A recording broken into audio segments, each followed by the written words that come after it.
Au coin des livres. Au coin des livres, des idées qui inspirent. Explorer les axes principaux de livres qui nous ont inspirés et d'autres que nous avons réalisés et dont nous voulons partager quelques clés.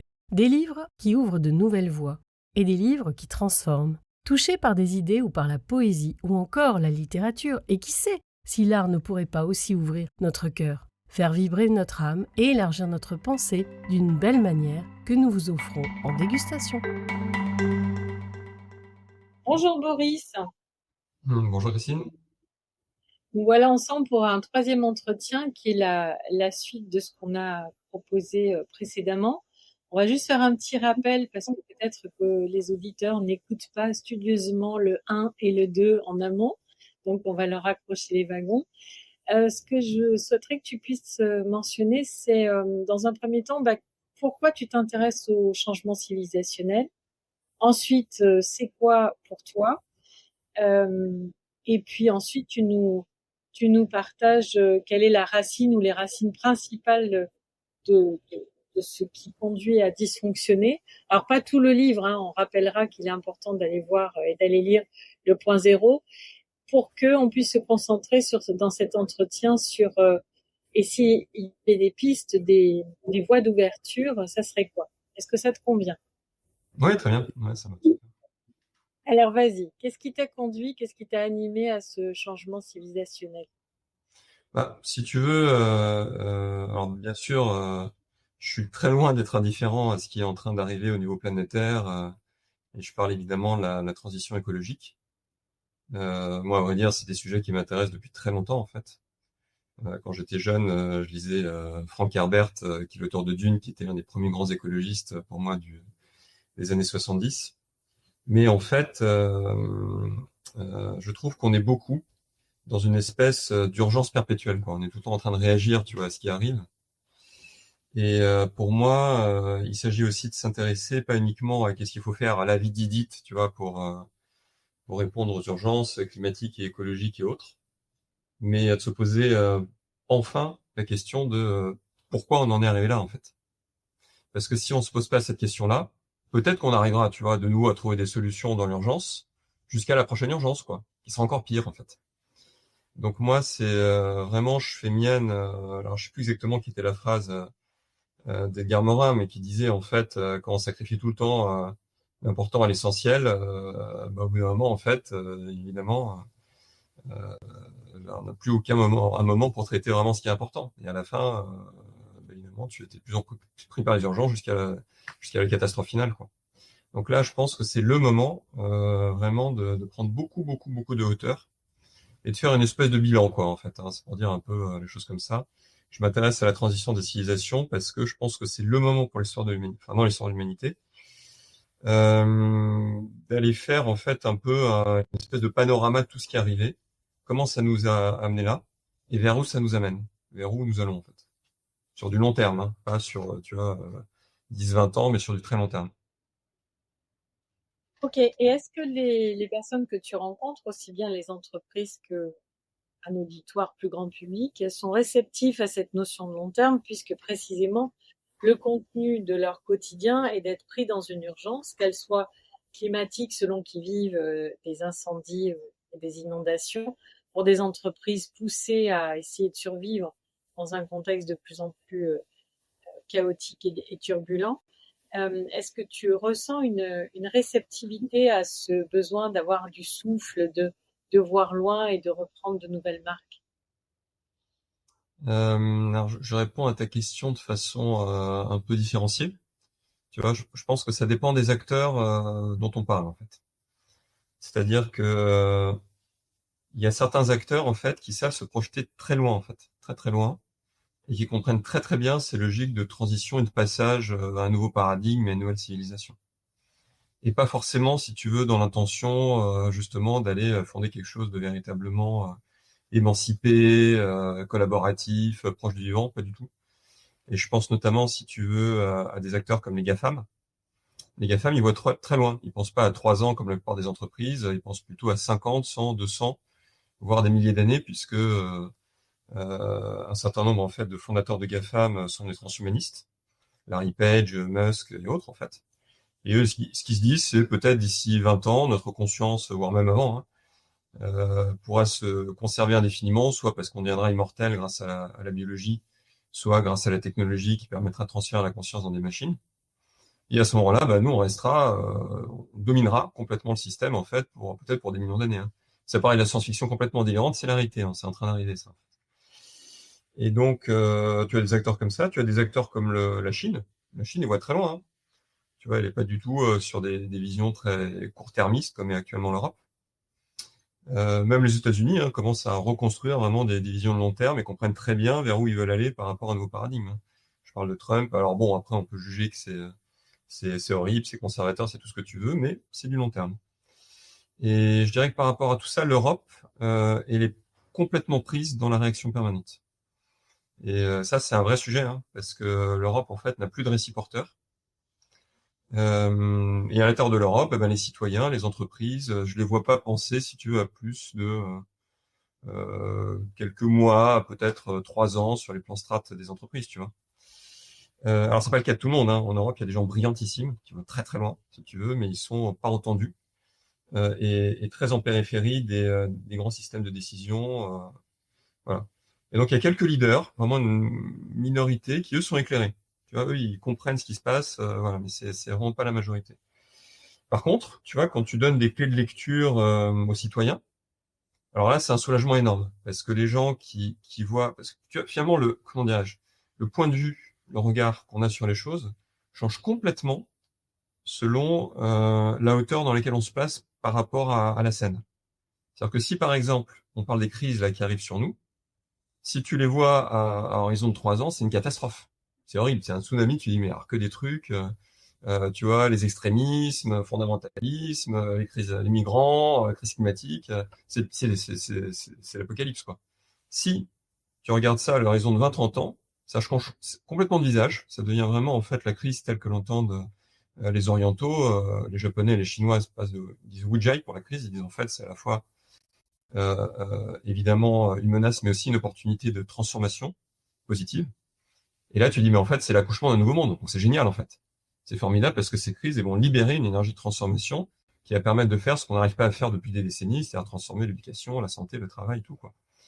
Donc voilà, tu vois, c'est vraiment une question ouais, je dirais de regard. Et pour répondre à ce que tu soulèves, pour moi, c'est un soulagement. C'est vraiment, mais en fait, on est dans un tunnel et il y a une lumière. Ça me fait rire parce que quand j'étais à la Ségos il y a 25 ans, j'ai fait fuir tous les consultants de mon bureau parce que j'ai proposé la chose suivante. J'ai dit, voilà, si on regarde notre continuum de vie à 90 ans en moyenne, normal, bon, à l'époque, j'ai dit, voilà, j'avais 35 ans. Donc, voilà, je peux faire telle et telle chose.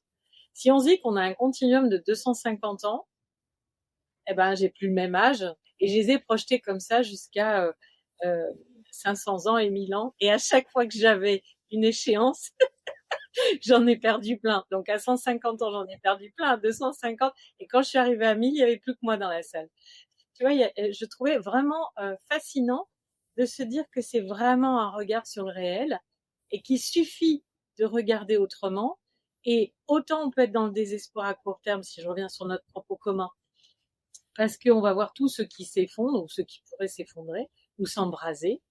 Et effectivement, si on regarde à moyen terme ou long terme, et moi j'essaie de travailler le rhizome d'après, c'est-à-dire qu'il faut arriver à tisser pour que quelque chose d'autre pousse, et toi tu as ta version à toi, enfin peu importe voilà, on crée des tas d'émergences, mais ça donne du souffle, ça donne de l'espoir, et c'est normal que les individus pris dans l'éco-anxiété et autres bricoles aient besoin de ce souffle et de cet espoir. Alors je reviens sur tes propos à toi, donc toi tu as mis l'accent notamment sur l'importance des récits. Est-ce que tu veux nous redire un mot? L'objectif étant d'aller plus loin que nos conversations précédentes, mais j'ai à cœur que les gens puissent raccrocher là-dessus. Donc, je répète la question d'avant. Quel serait, en quelques mots, pour toi, le changement civilisationnel clé que nous vivons aujourd'hui? Et quel serait, et pourquoi est-ce qu'il y a une telle importance des récits? Oui, alors, oui, tu as raison. Alors, les récits, c'est absolument clé. D'abord, il faut peut-être définir ce qu'on peut entendre par récit. Parce que aujourd'hui, récit, tu vois, je dirais dans l'esprit de beaucoup de gens, ça veut simplement dire de la fiction, quoi. C'est une série Netflix, un roman que je lis en fait pour me distraire pendant les vacances et tout ça. Et donc, tacitement, hein, on oppose en fait les récits à la réalité. La réalité, bah, c'est voilà, mon boulot, les impôts, la mort, voilà. Bon, c'est ça, c'est la réalité opposée au récit. En fait, tout est récit. C'est-à-dire que fondamentalement, notre esprit est totalement incapable de comprendre et d'agir dans le réel s'il n'a pas en fait des lunettes, des espèces de grilles de lecture qui vont lui permettre de structurer tout le flux d'informations qu'il traverse en permanence. Les neurosciences nous disent en fait qu'à chaque seconde, on a plus de 10 millions de bits d'informations qui nous arrivent et on n'en retient que quelques-unes par rapport finalement à toutes les croyances, toutes les grilles de lecture qu'on a absorbées depuis qu'on est enfant en fait. Parce qu'on grandit dans une famille hein, où il y a des mythes fondateurs. Dans la famille où on grandit, on te dit bah voilà, il y a ça qui est bien, il y a ça qui est mal, c'est comme ça qu'il faut se comporter pour être une bonne personne, etc., etc. Notre famille elle est insérée dans une communauté, qui est insérée dans une nation, qui est insérée dans une civilisation, et chacun de ces niveaux porte des récits en fait. Tu vois, si par exemple je deviens entrepreneur, eh ben dans la civilisation occidentale moderne, c'est valorisé parce que ça rentre dans le mythe de l'individu tout puissant qui s'assume, etc. Si j'ai un discours qui est de dire ben je crois qu'on peut parler aux esprits et aux arbres, ça va contredire en fait un mythe rationaliste très fort en fait qui est présent aussi dans cette civilisation. Et là, ça va être peut-être moins accueilli et accepté en fait. C'est ça les récits. Et donc les récits, eh ben qu'on le veuille ou non en fait, on baigne dedans en permanence.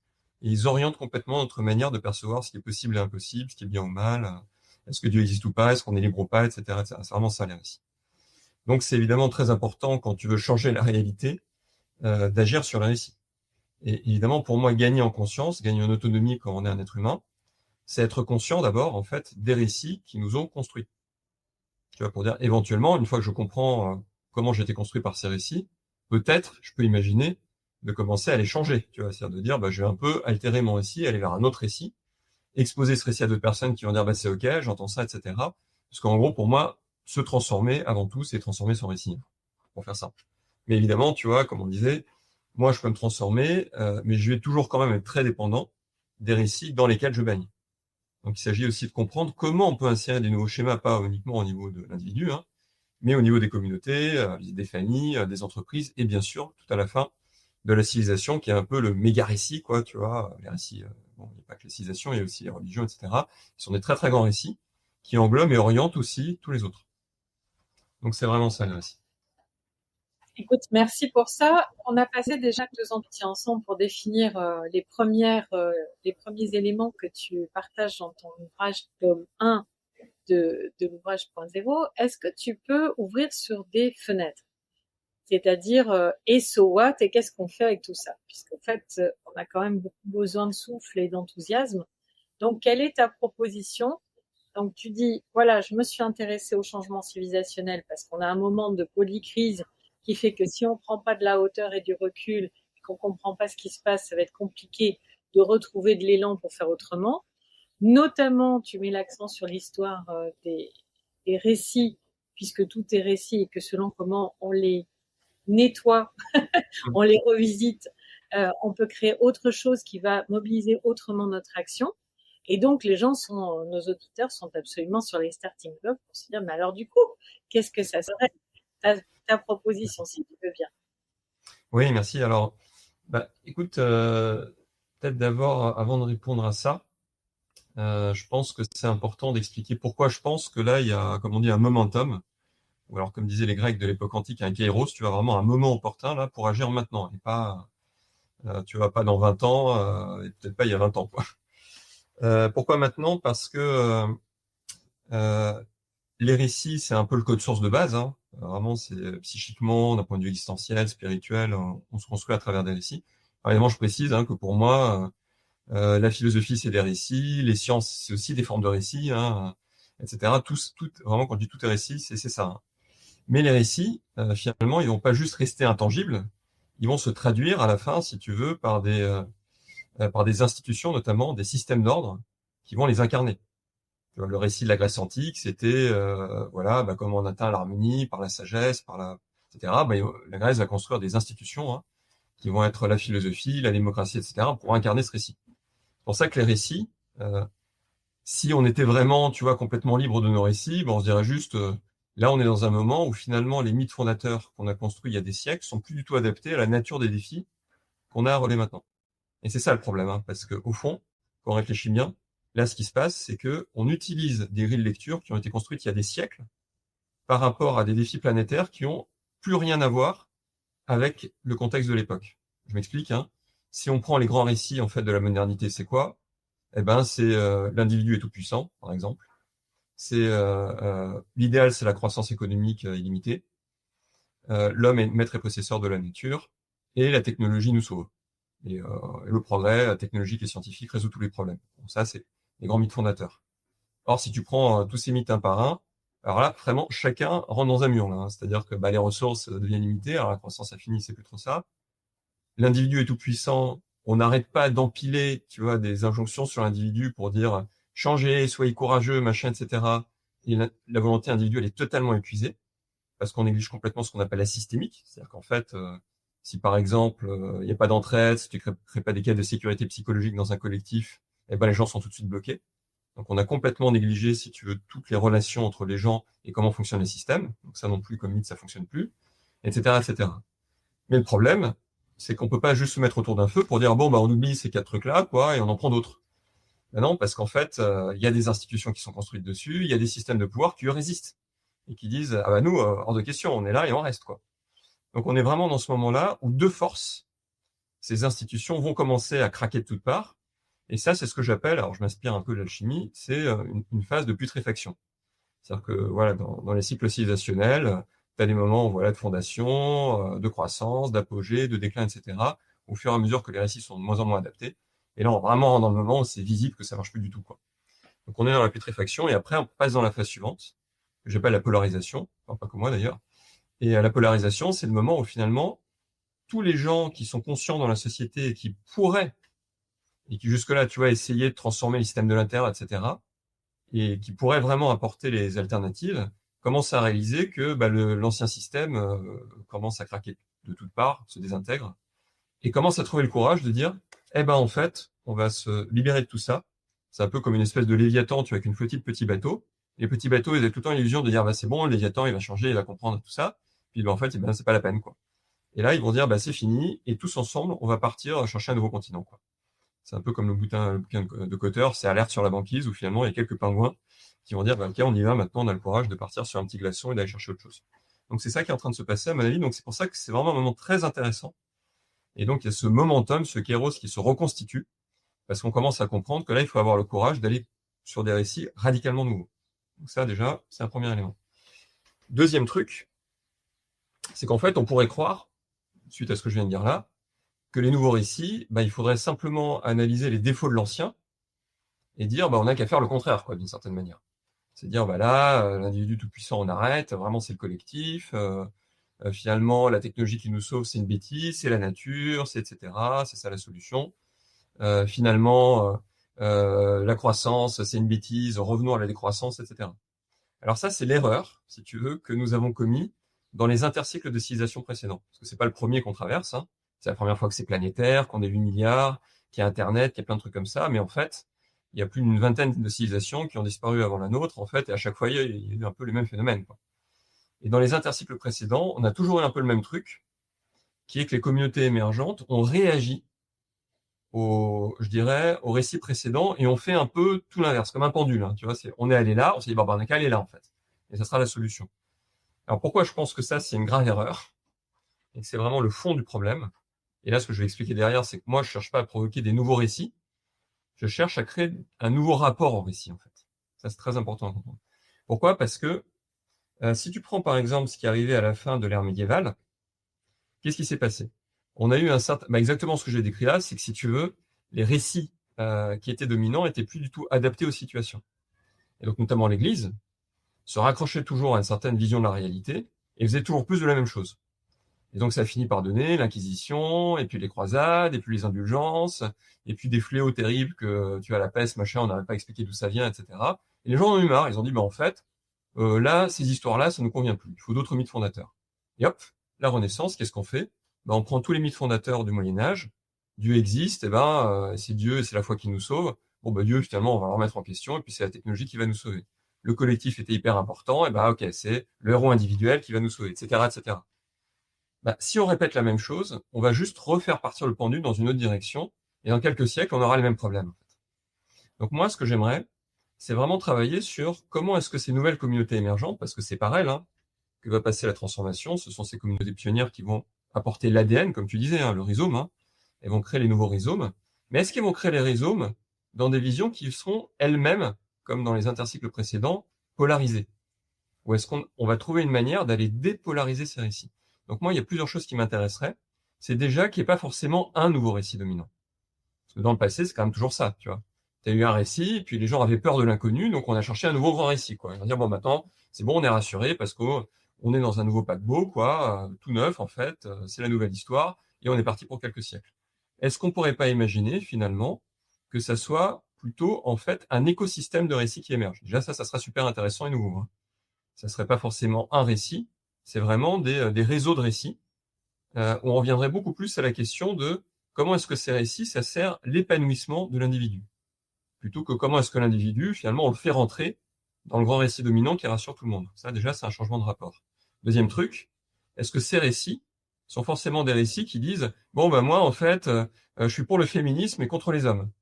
Je suis pour la technologie contre la nature ou inversement. Je suis pour le collectif contre l'individu. Enfin, tu vois l'idée, parce que les polarités, il y en a autant qu'on veut, quoi.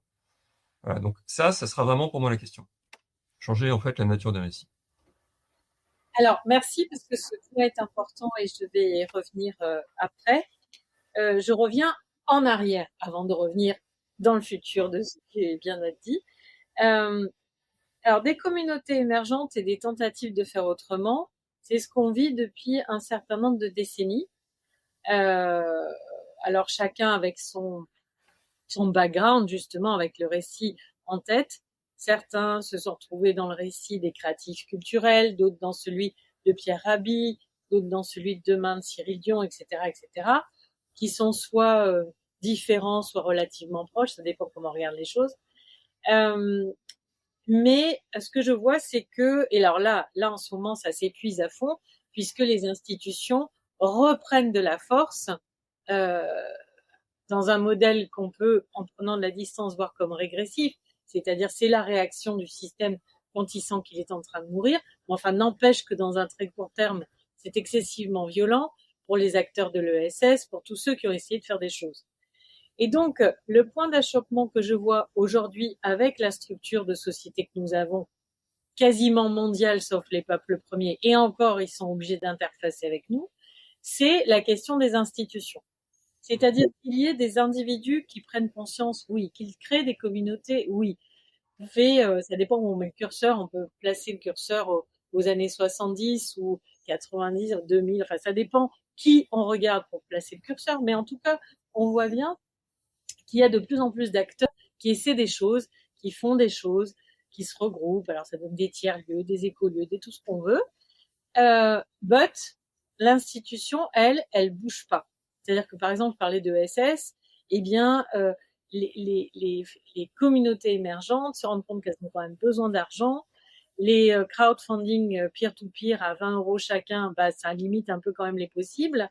Donc, automatiquement, on a besoin de plus d'argent. Plus d'argent égale revenir vers des structures plus importantes et donc aller soit vers des entreprises, soit des fondations, soit des institutions qui ont beaucoup plus de capacité pour faire les choses, mais qui sont dans un modèle structurel ancien et basé sur des récits encore plus anciens. Donc, je pense que certaines personnes peuvent se poser la question, mais comment est-ce qu'on peut arriver à bouger en petite communauté émergente, quand bien même on arrive à se mettre en écosystème, en faisant avec les institutions. Alors, est-ce qu'on fait avec les institutions? Est-ce qu'on les contourne? Est-ce qu'on fait des réponses à ce que les institutions portent en faisant autrement, ce qui était précisément le SS, puisque l'essentiel du social, voire même du soin, est quand même porté par des associations. Donc, ne plus leur donner les moyens, c'est rompre en fait les moyens que l'État pouvait produire il y a fort longtemps, quand c'était encore dans des services d'État. Donc, c'est aller se mettre dans des associations Mais quelque part, on n'est pas très loin encore de ces institutions. Et par conséquent, comment faire bouger ce blocos? Je ne parle pas de la sphère des gouvernants qui ont intérêt de façon politicienne à nous conserver dans le même modèle parce qu'ils y retrouvent leur compte. Je parle bien de cette grosse machine qui rassemble les forces pour les institutionnaliser, pour régler le collectif ensemble. Voilà, à toi les studios. Ouais, merci. Eh ben, super question. Et alors, vraiment, là, ça, pour moi, ça ramène directement à cette question de l'intégration, tu vois, de l'accueil de tout le diapason des énergies et des qualités présentes dans la vie, quoi. Et à mon avis, enfin, déjà, je réponds un peu en avance à ta question. Ça pose beaucoup plus la question, en fait, de la posture justement de ces communautés, ce que j'appelle les chrysalides, qui sont, enfin, en prenant le terme d'Arnold Toynbee, c'est vraiment ces communautés qui vont porter les papillons de la civilisation de demain, que des institutions elles-mêmes. Alors, je m'explique. Si tu veux, quand tu regardes en fait ce qui s'est passé dans le passé, ouais, justement, c'est que il y a toujours eu finalement des acteurs de l'ancien système mourant qui ont protégé et aidé l'émergence du nouveau.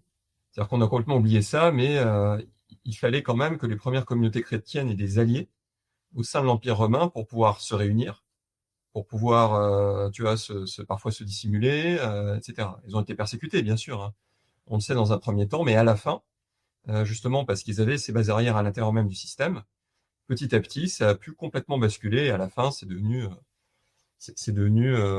effectivement ce que c'est devenu, c'est-à-dire un mouvement qui est devenu gigantesque. Et finalement, ces bases arrières, pour moi, c'est ce que tu décris à travers la question des institutions. Et je pense que le vrai sujet par rapport à ça, c'est que ces communautés pionnières, ces chrysalides, déjà, moi, ce que je vois, c'est qu'un certain nombre d'entre elles font des projections, tu vois, sur ces institutions, en se disant, bah, au fond, ces gens-là ne comprennent pas, c'est justement ça qu'on veut complètement dépasser, on veut plus être dans ce système-là, etc., etc. Ça, c'est précisément ce qui va répéter la polarisation. Et je comprends très bien pourquoi c'est comme ça. Quand tu regardes les gens qui sont au pouvoir, tu as quand même un sacré paquet de malades, de psychopathes, de tout ce que tu veux. Donc évidemment, tu te dis, bah ça c'est le mal et on veut plus faire comme ça. Mais je crois que tout le problème des chrysalides, c'est que finalement, en se coupant de ça, elles se coupent aussi d'une partie de leur propre puissance intérieure. Parce que finalement, que sont les gens qui arrivent au pouvoir, tu vois, quand tu vois des Elon Musk et autres, bon, tu peux te dire peut-être ce mec est complètement taré, mais quand même, il a une puissance, quoi. Il est inspirant, il ose s'affirmer, il n'a pas de tabou, etc., etc. Donc, ce sont des qualités qui sont intéressantes. Humainement et éthiquement, ça dit quelque chose quand même. Ça évite de diaboliser ces personnes parce qu'à la fois, ils détiennent des qualités et ils viennent nous éclairer sur nos propres ondes. Je referme la parenthèse. Complètement, ouais, mais je te rejoins là-dessus. Et en fait, ces institutions elles-mêmes aussi expriment des qualités. Elles ont su quand même se structurer, tu vois, à des très très hauts niveaux. Elles ont su arriver à des capacités d'organisation et de passage à l'échelle qui sont quand même tout à fait remarquables. Donc, si toi, en tant que porteur, finalement, d'une communauté pionnière, d'une chrysalide, d'une nouvelle vision pour la civilisation, tu es pas capable d'intégrer, en fait, ces qualités-là, bah, qu'est-ce qui va se passer? C'est que tu vas t'amputer d'un certain nombre de choses et tu vas dire, moi, je fonctionne finalement dans une espèce de pureté de nouveaux systèmes un peu fantasmés, où quelque part, bah, je vais être un peu un unijambiste, quoi. Il y a des mauvaises qualités, il y a des bonnes qualités, et moi, je veux que les bonnes qualités.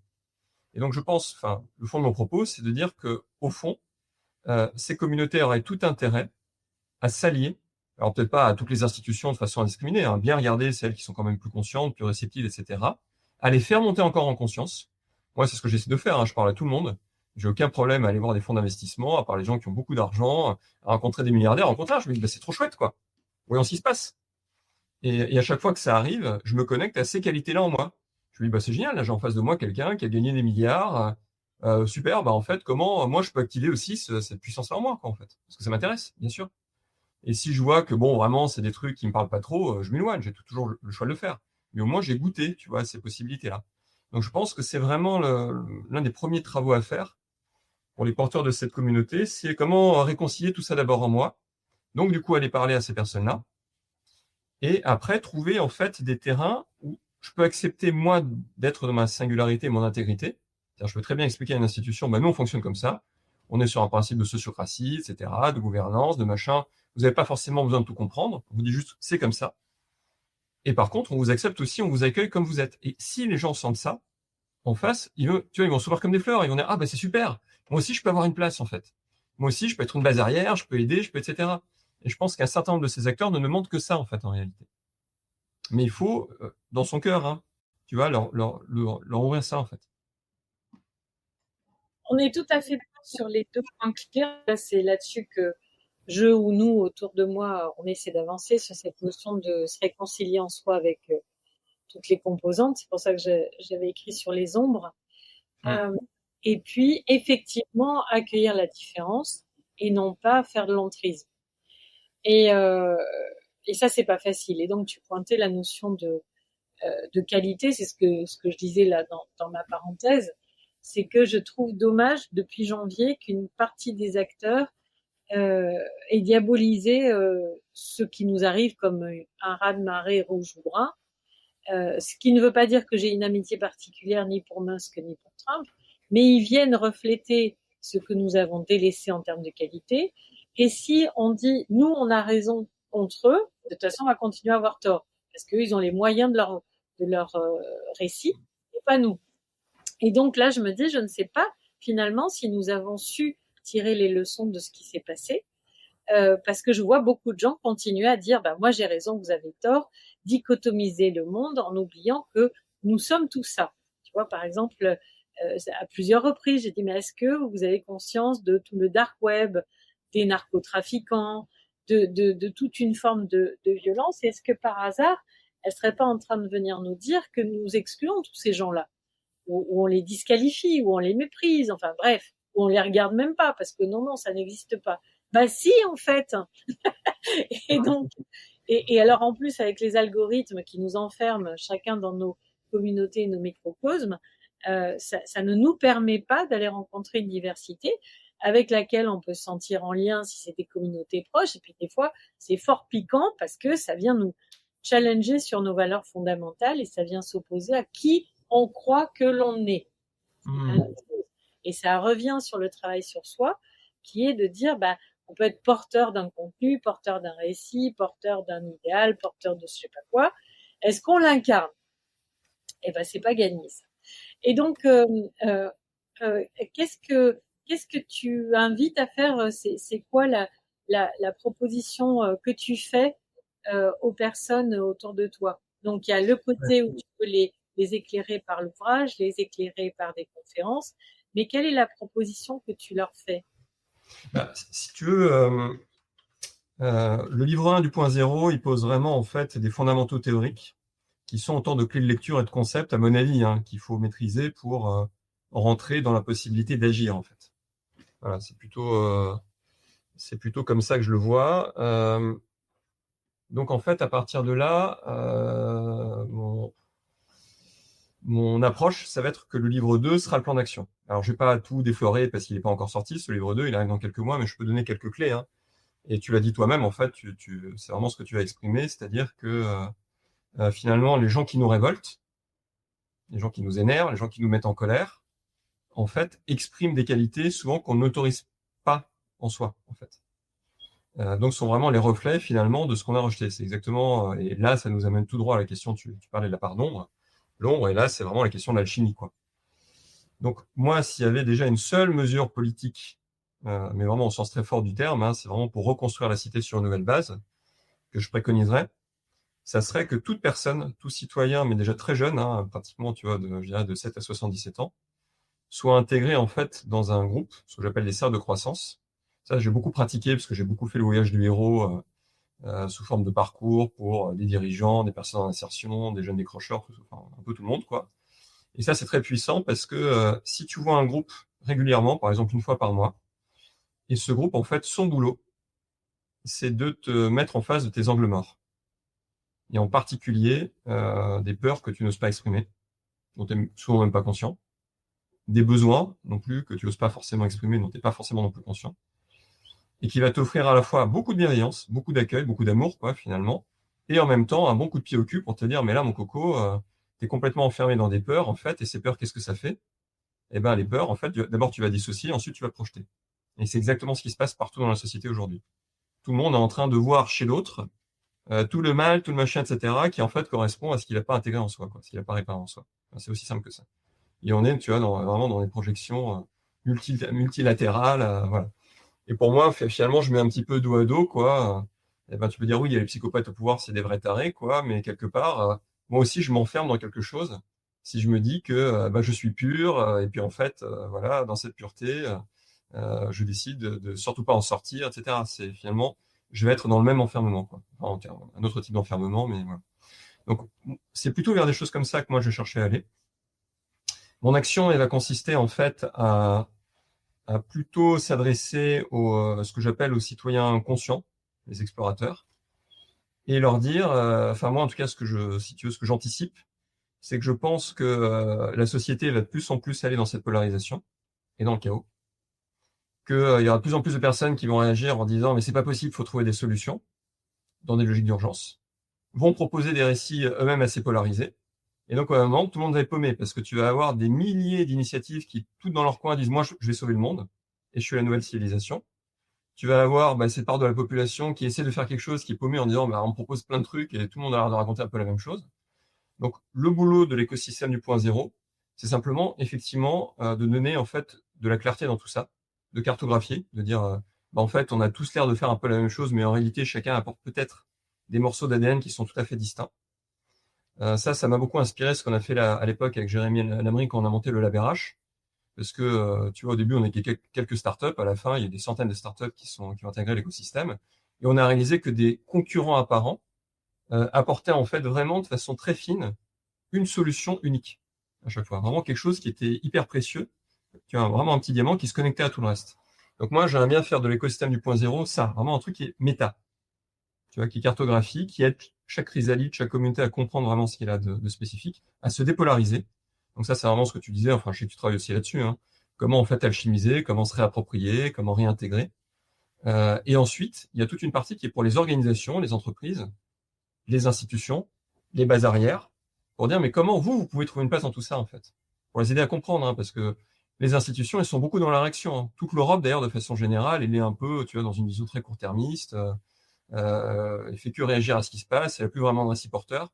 Donc c'est vraiment aussi pour aller accompagner, entendre ce que ces institutions, ce que ces acteurs-là et organisations et entreprises ont à dire. Voilà, c'est vraiment, tu vois, mais c'est un peu le prolongement de tout ce qu'on dit, hein, c'est assez logique, hein. Tout à fait. En 1993, ma première pédagogie, je l'avais proposée à l'école dont je sortais, parce que j'étais assez sidérée par le fait qu'on demandait à des jeunes de s'orienter. Alors, il y en a qui savaient, hein, ils avaient une vocation depuis qu'ils étaient petits, mais la plupart, ils savaient pas. Et ce que j'avais proposé, c'est ce que aujourd'hui on appellerait bilan de compétences, développement personnel, un truc entre les deux. J'avais proposé ça au collège de la 6e à la 3e. À l'époque, ça s'appelait comme ça. Et au lycée, c'était plutôt de la pré-philo. J'avais rencontré des jeunes qui hésitaient entre est-ce qu'on descend du singe ou d'Adam et Ève. Ah, là, il y a un sujet. Et en fait, ce que je veux dire là en disant ça, c'est que depuis ce temps-là, j'ai hésité en termes d'éthique en disant on peut pas proposer aux gens de façon obligatoire de se transformer intérieurement parce que sinon ça fait une nouvelle forme de totalitarisme. Sauf qu'aujourd'hui, on n'a pas le choix. C'est-à-dire que si on ne se transforme pas individuellement, on nettoie pas toutes nos ombres, on pourra pas avoir le niveau de conscience requis pour appréhender en compréhension les défis qu'on a pour trouver des solutions ensemble différentes. Donc voilà, je pense que c'est vraiment une revisitation de la notion d'éthique versus ce que nous avons co-créé en termes de dysfonctionnement qui fait que on sait donner les conditions pour s'obliger à se transformer en profondeur. C'est-à-dire on a les conditions pour faire de l'alchimie individuelle et collective entre guillemets non négociable. Ah, mais là, à mon avis, je veux bien qu'on s'arrête un peu là-dessus parce que tu poses un truc fondamental à mon avis, fondamental. Pourquoi? Parce que finalement, quand tu regardes toute la modernité, hein, c'est construite sur l'idée de l'individu est libre. Il a le droit de choisir ce qu'il veut en fait pour lui, et notamment, il peut choisir de jamais se confronter à aucune de ses peurs. C'est son choix. D'ailleurs, toute la société de consommation va finir par, de façon assez perverse, être construite là-dessus, en se disant, bah, c'est très bien, puisque les gens, rien ne les oblige finalement à aller traiter leur trauma, leur peur, etc. Eh ben, nous, on va bien en profiter. Parce que qu'est-ce qui va se passer? C'est que plus les gens vont être traumatisés, vont avoir plein de peur, d'angoisse, pas se sentir reconnus, etc., plus ils vont compenser. Notamment, effectivement, par la consommation, les addictions. Voilà. Je vais travailler à fond, je vais m'acheter, tu vois, des beaux costumes, des belles robes, des machins, une voiture, deux voitures, trois voitures, etc. Parce qu'au fond de moi, je me sens vide, parce qu'il y a des blessures, parce qu'il y a des trucs, en fait, que justement, je suis pas du tout appelé à traiter, puisque j'ai le choix. Parce qu'on me dit, bah, en fait, évidemment, bah, t'es peur, tu peux laisser ça glisser toute ta vie, il n'y a aucun problème. Ça, si tu veux, je pense que c'est vraiment l'illusion fondamentale de la société que nous avons construite. Et ça, je m'en suis rendu compte, bah, un peu comme tu disais là, plutôt avec l'étude des peuples premiers, où vraiment, j'ai pas trouvé une seule exception sur tous les peuples racines encore en vie aujourd'hui. Trouve-moi un seul peuple racine, finalement, où on laisse courir une blessure émotionnelle ou la peur d'un individu dans le collectif. Ça n'existe pas.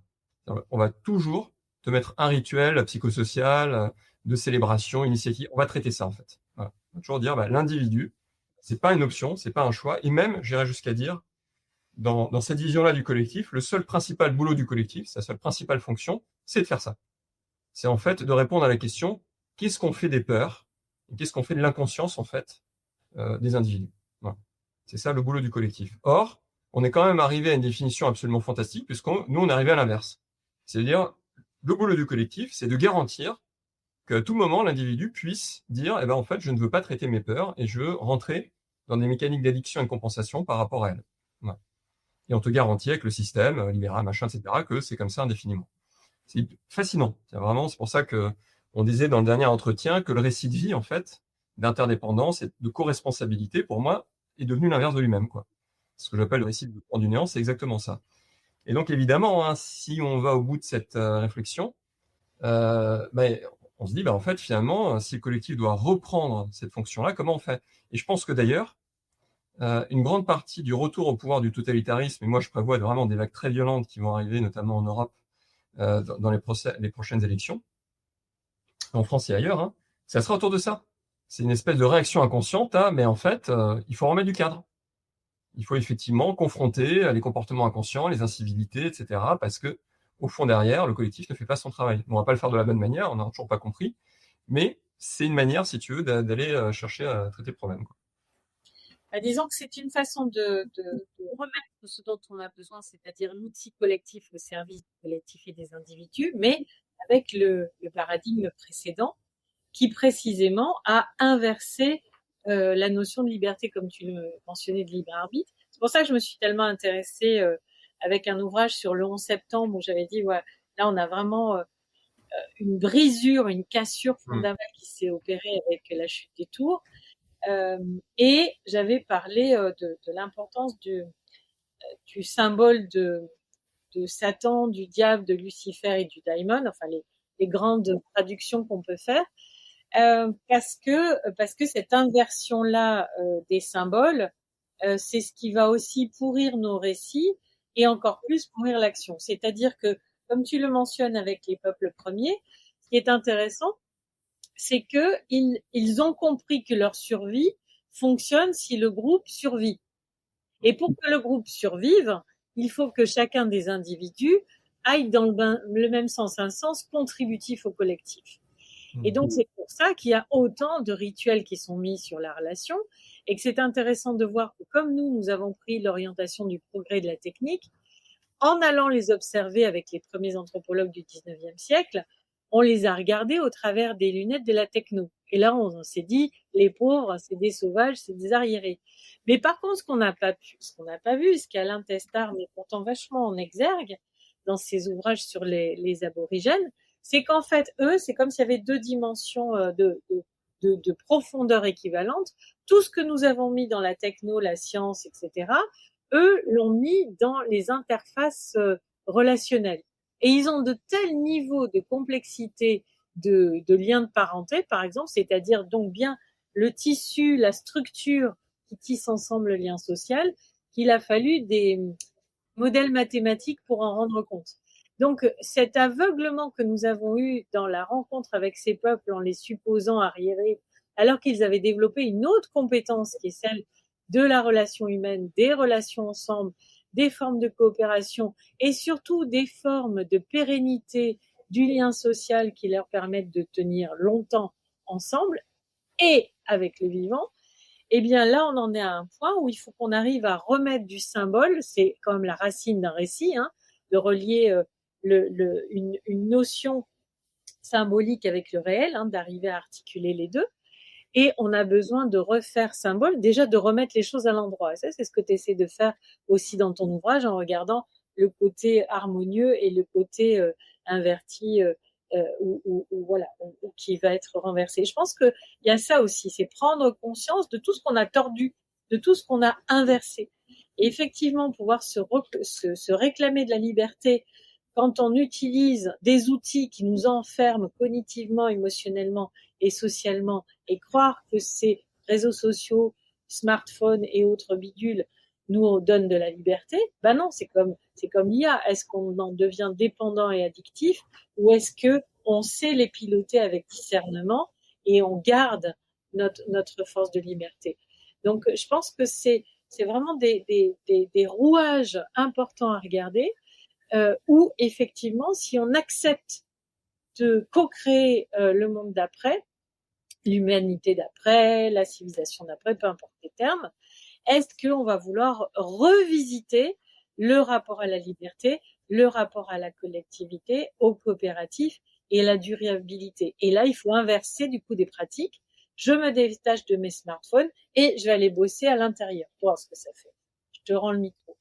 Tu verras d'ailleurs que dans le livre 2, dans le livre 1, en fait, je modélise les sociétés, les civilisations humaines sur la base de 2 axes. Après, c'est beaucoup plus complexe, les matrices qu'on peut développer, mais vraiment 2 axes clés, qui sont le niveau de pouvoir technique et le niveau de conscience. Dans le livre 2, je vais plutôt jusqu'à parler de la technologie physique, matérielle, et la technologie psychique.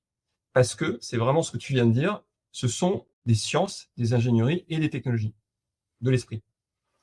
Pas moins complexes et peut-être plus essentielles au bout du compte. Et tu vois, je citais Frank Herbert.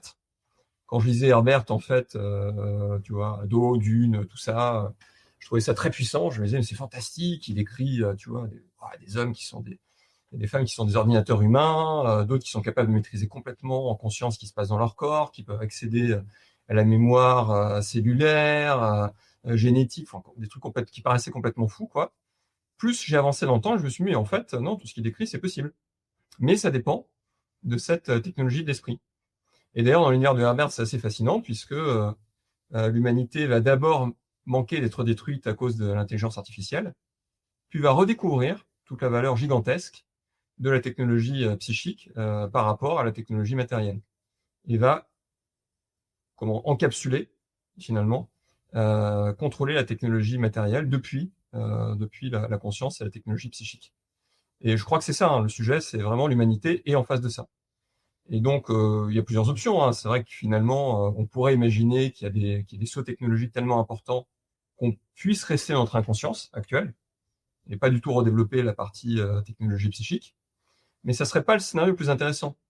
Je crois que pour moi, le plus intéressant, ça serait que les crises s'intensifient, que ça nous pose des bonnes questions, que nous réalisions que finalement, nous sommes dans une fuite en avant perpétuelle depuis des siècles, toujours plus de technologie pour compenser l'inconscience, et que ça nous ramène à redonner la valeur. C'est vraiment tout ce que tu disais sur on les voyait, ils avaient l'air un peu sauvages, etc. Puis après, il faut des modèles mathématiques finalement pour comprendre la richesse de l'ingénierie relationnelle qu'ils ont mis en place. Ah ouais, d'accord. Eh ben, c'est ça. Pour moi, c'est vraiment ça le sujet. C'est-à-dire comprendre que finalement, l'infrastructure immatérielle, intangible, est la plus essentielle, au fond. Parce que c'est elle qui va permettre l'usage conscient de la technologie matérielle et tangible, qui sinon va nous détruire en retour. Voilà. C'est assez simple, l'équation. C'est ça, et c'est ça qui me chagrine un peu même si j'ai pas les mêmes détails que ceux que tu as pu mentionner, mais je subodore le projet GAFAM, on l'identifie quand même bien aussi comme un projet eugéniste, et c'est là qu'on a aussi une articulation difficile. C'est est-ce qu'on attend que toutes les crises possibles imaginables détruisent la moitié de l'humanité, comme ça sera plus simple, ou est-ce qu'on essaie de co-évoluer ensemble, en sachant qu'on a donc très délibérément fait baisser les capacités cognitives, émotionnelles et sociales de la grande majorité des gens. Et donc, voilà, cette intention eugéniste qui n'est pas nouvelle, hein, régulièrement, à chaque fois qu'il y a une forme de totalitarisme dans l'histoire de l'humanité, bim, il y a de l'eugénisme qui va avec. Mais s'il y avait des élus, au sens initial du terme, c'est-à-dire vraiment ceux qui peuvent avoir reçu une information, on l'appelle d'où on veut, de la source, des plans révélés, etc. Ce qui pour moi ferait la différence aujourd'hui, c'est de mettre ces informations au service de l'ensemble pour faire monter tout le monde. C'est un peu titanesque hein, comme boulot, mais bon, on peut se dire que pourquoi pas, parce que sinon, si on est juste dans un plan d'entrisme, on va nourrir quelque part l'eugénisme des GAFA, mais ça me chagrine parce que quelque part, c'est ne pas comprendre le message du vivant. Le vivant, il décanille pas les 3/4 de sa forêt pour survivre. C'est soit c'est tout brûlé avec le feu, soit vraiment il y a une cohabitation de la diversité. Bon, ça veut pas dire qu'il n'y a pas des arbres et des plantes qui meurent, mais il y a quand même quelque chose où le rhizome essaie de nourrir tout le monde et tous les acteurs essaient de se nourrir les uns les autres. Voilà, et donc, quelle est ta vision à toi? Est-ce que tu te dis... Ouais. Bah, ma vision là-dessus, c'est que on entend souvent, hein, par exemple en biologie, en fait, le but de la vie, c'est de survivre. Je suis pas d'accord avec ça. Je pense que la survie est plutôt le moyen de quelque chose. Et si vraiment je devais en fait identifier un but à comment le vivant se comporte, je pense qu'il y a vraiment très nettement une dimension d'expérimentation, de diversification, parce que sinon on arrivera très vite, tu vois, un système très simple avec un super prédateur, une super proie, et puis voilà, ça tourne très bien, quoi. C'est pas du tout ça. En fait, tu as vraiment l'impression d'un laboratoire, il y a tout le temps l'insertion de nouveaux schémas, de nouvelles formes, d'expérimentation, etc. C'est plutôt comme ça que je vois le vivant. Donc, c'est une recherche de la diversité, quelque part aussi de la richesse des récits, donc.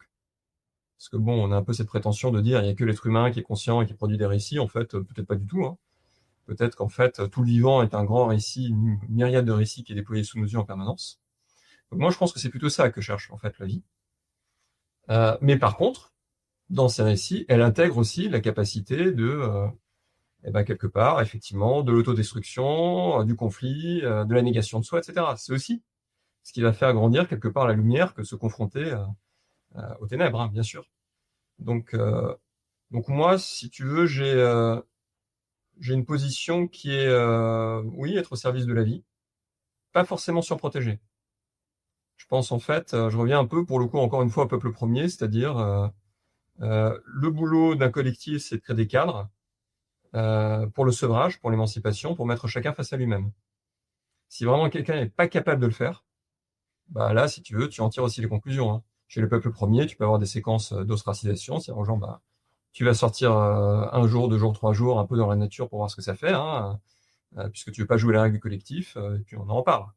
Voilà. Et ça, c'est des questions qui sont très difficiles à poser aujourd'hui, tu vois. C'est très, on se dit, finalement, le goal d'un collectif, c'est de protéger à tout prix, zéro risque, etc. Mais ça, comme on l'a dit, je pense que c'est une illusion. C'est une illusion parce que ça nourrit un récit idéalisé du collectif. Parce que puisque tu fais référence au peuple premier, en effet, ils ont des étapes. Donc, il y a un être humain qui dysfonctionne par rapport au collectif. Ils essaient de comprendre, de l'accueillir. Mais en effet, si tu recommences, il se passe ça. Et si tu recommences, il se passe ça. Et puis si tu recommences, tu meurs, quoi. C'est-à-dire que on n'arrive pas à imaginer que des peuples, alors je connais plus les Kogi au travers d'Éric Julien, avec qui je tisse depuis longtemps, et il nous partage qu'effectivement, in fine, si la personne ne modifie pas son comportement après toutes les étapes qui lui ont été proposées, ça peut aller jusqu'à être tué.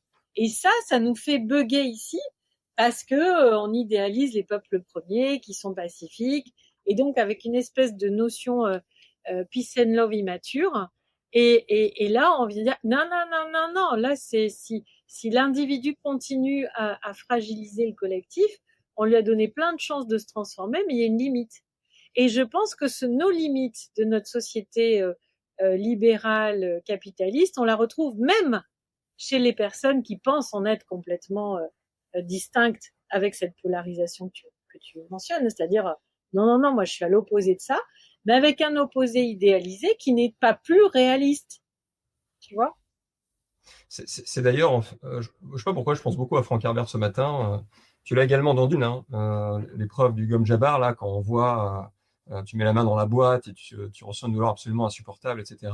Mais chez les Bene Gesserit, le sous-jacent qu'il y a derrière, c'est un véritable être humain préfère rester en fait coincé dans un piège et se débarrasser d'un chasseur pour sauver en fait sa famille et sa meute. C'est ça l'idée en fait derrière, c'est que je dois être capable en fait de mettre l'intérêt collectif au-delà de mon intérêt individuel. Et que font les peuples premiers? Ils confrontent chaque individu à ses peurs et à son propre niveau effectivement d'inconscience. Et puis tu as ceux qui arrivent en fait à faire le gain, aidés par le collectif, hein, parce que comme tu dis, avant il y a tous les rituels psychosociaux, spirituels, vraiment pour accompagner l'individu autant que tu peux le faire. Par contre, à la fin, il y a quand même chacun fait des choix, quoi. Et c'est logique qu'il y ait des conséquences à ces choix. Or aujourd'hui, on a créé des systèmes où les choix n'ont plus de conséquences. C'est-à-dire, je peux choisir dire non à la vie, dire oui à la peur, etc. Et ben tout va très bien pour moi. Et même au contraire, on va plutôt me récompenser dans le système à la fin. On regarde bien comment ça se passe. Donc je suis complètement d'accord avec toi, hein. Et là vraiment, je mets ça au centre, hein. Je dis pas en fait comment il faut faire, etc. Mais je pense que c'est le débat qu'il s'agit maintenant d'avoir pour penser le monde de demain.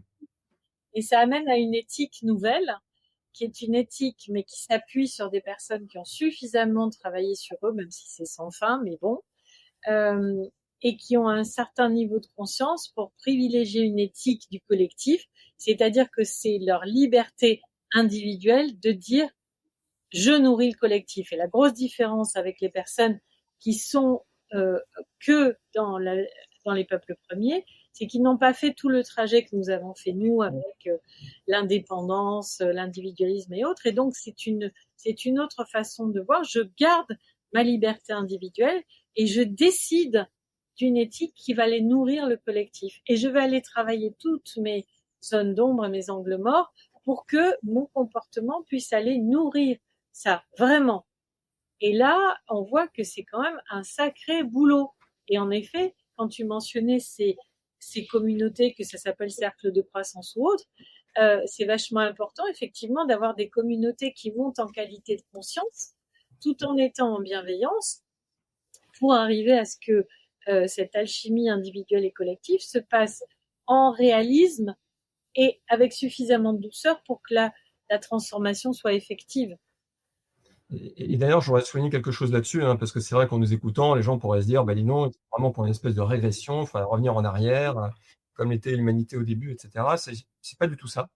C'est au contraire, je pense que tout ce qui est arrivé à l'humanité, ce passage par le récit de séparation, par le fait de se couper du cosmos, etc., ça a servi quelque chose, hein. Simplement, ce que oui, mais je le dis comme vraiment comme quelqu'un qui a été une grande partie de sa vie un rationaliste, très convaincu.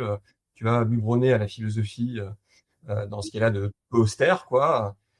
Je pense que c'était nécessaire parce que les peuples premiers, c'est un peu, tu vois, comme ces nageurs, quoi, qui naturellement sont complètement bien dans l'eau, etc., mais qui sont pas capables vraiment de comprendre ce qu'ils font d'une certaine façon.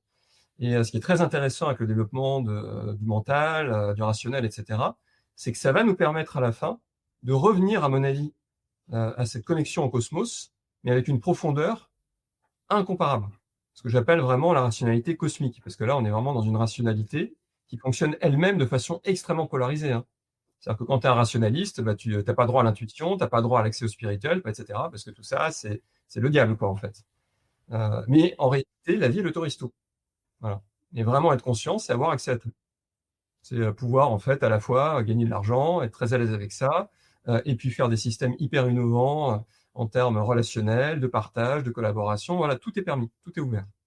Et c'est vraiment ça, pour moi, l'enjeu aujourd'hui, c'est finalement, que l'humanité s'autorise à réaccueillir toute la puissance et toute l'intégralité de la vie. Revenir vraiment au point d'équilibre. Et le point d'équilibre, en fait, c'est qu'à chaque fois que je fais un choix, tout m'est ouvert. Je choisis d'être pacifiste, mais je pourrais aussi casser la gueule au mec, quoi. Je pourrais le faire. Mais je choisis, en fait, véritablement et en conscience et en attention.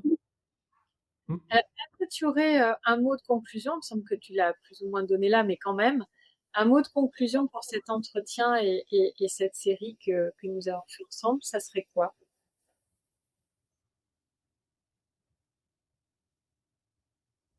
Bah, le mot de conclusion, c'est puisqu'on n'a pas arrêté de parler d'intégration et d'accueil, je pense que ce qui me vient là, en fait, c'est Nietzsche disait que la chose la plus difficile, c'est de dire oui à ce qui arrive.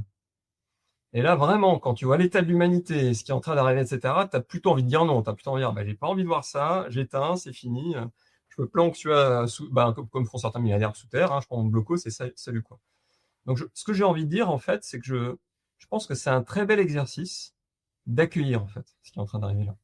D'accueillir les polarisations, d'accueillir, si tu veux, le degré d'idiotie auquel nous sommes arrivés, et de dire, bah, peut-être que de façon totalement inattendue, ça va amener à une surprise et à quelque chose d'incroyable.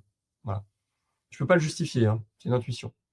Je sens simplement en fait que il fallait qu'on atteigne vraiment ce degré-là pour que quelque chose après arrive. Et à mon avis, quelque chose qui va être très grand. Nous verrons. Eh ben, écoute, je te remercie parce qu'évidemment, ça me donne envie d'ouvrir sur d'autres sujets, mais non, on va pas faire ça. Donc, merci Boris pour ce partage. Et puis, voyons comme nos écosystèmes porteurs de lumière, les uns et les autres, vont pouvoir contribuer à à leur petit niveau pour faire bouger les choses et allons vers les surprises. Merci beaucoup. Merci beaucoup, Christine.